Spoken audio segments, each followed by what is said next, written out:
Welcome back to Lowcountry Money Talk. It's always nice when you return with us on the other side of the break. And Yes. hey, Phil's still here. So More good stuff. good news for us here. Phil Bloyd, if you're just tuning in, is with Revolutionary Financial Group, and we are going to cover several things in this episode. Already covered some current events. Real soon, we're going to talk about really simplifying your retirement and some thoughts that Phil has.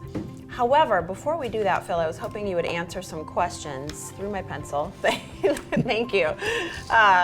Let's talk a little bit for our viewers about how to get income, right? That's always something we need to think about in retirement. So how do we take our retirement savings, maybe it's 401k, IRA, etc., and make income out of it, and is that a good idea? Yeah, sure. Well, it's very important. If we don't have the income structure, which is on the left side, you'll see later in my demonstration, the very first thing we have to do is cover the income. Right. Because without income, nobody's happy, right?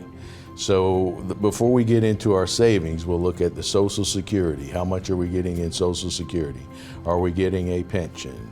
Are we taking dividends from our investments to supplement our income?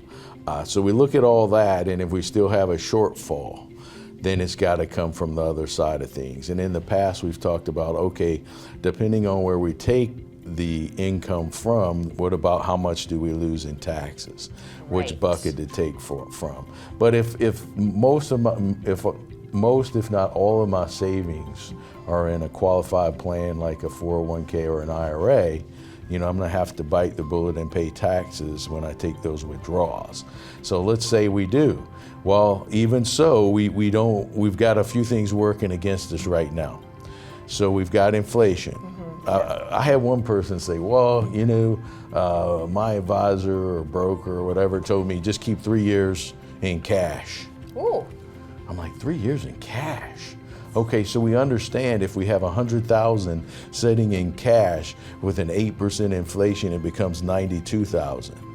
And I need to take that and go buy something at the grocery, which costs another 25% because of inflation. So I don't know if leaving 3 years and not getting any return or very minimal returns, I probably would rule against that part. Sounds like that's like 6 times as much as typically you recommend. Yeah. Okay, that's interesting. Yeah, that's something that we don't want to do. Okay, so quick one for you. Well, hopefully we'll make it quick because I have another one I want to get to. Okay. But let's talk about how much of our future retirement should we have, will we have, is a good idea to have tied up in the stock market, the ups and downs of the market? Well, Jessa, in this society we live in today, everything is immediate gratification.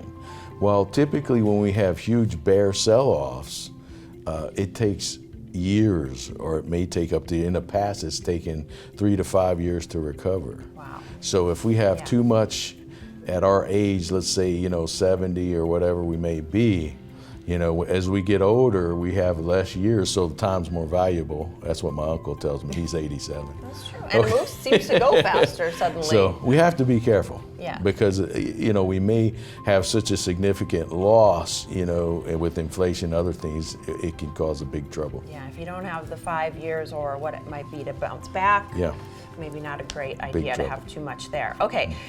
Another one we hopefully can get to here in the minute or so we have left. Lots of folks do go to a financial advisor and get a written retirement plan, which is a good idea. That's what you want to have. Yeah. However, you might pay hundreds or even thousands of dollars to get this plan, and you may or may not know what's going on with it. So talk to us a little bit about that. Here's the best guide to that, Jessa. You've been out, you have a nice financial plan, you bring that into me so I can see it. It's in a beautiful binder. I love the binder, it's so decorative and beautiful. And it's maybe this thick, I'm like, well, how much did you pay for that? $3,000, $4,000, whatever. And the first thing I'll do is I'll take it and say, okay, I want you to explain it to me. Right. What's in here? And I just listen. And what we're gonna find out really quickly is they don't understand. Yeah. So paying for a plan or having a plan that you can understand is useless because it's not gonna help you very much. Right. So we wanna simplify that. Yes. Simplify. simplify it. I'm really excited about the next segment because I've asked Phil, I've been to the office, I've watched you actually in action going through a financial plan that you then can look over and set, sort of say what's what, and taking some really simple steps to actually show here's where we are and here's where we need to go and here's some recommendations. So really simplifying it, right?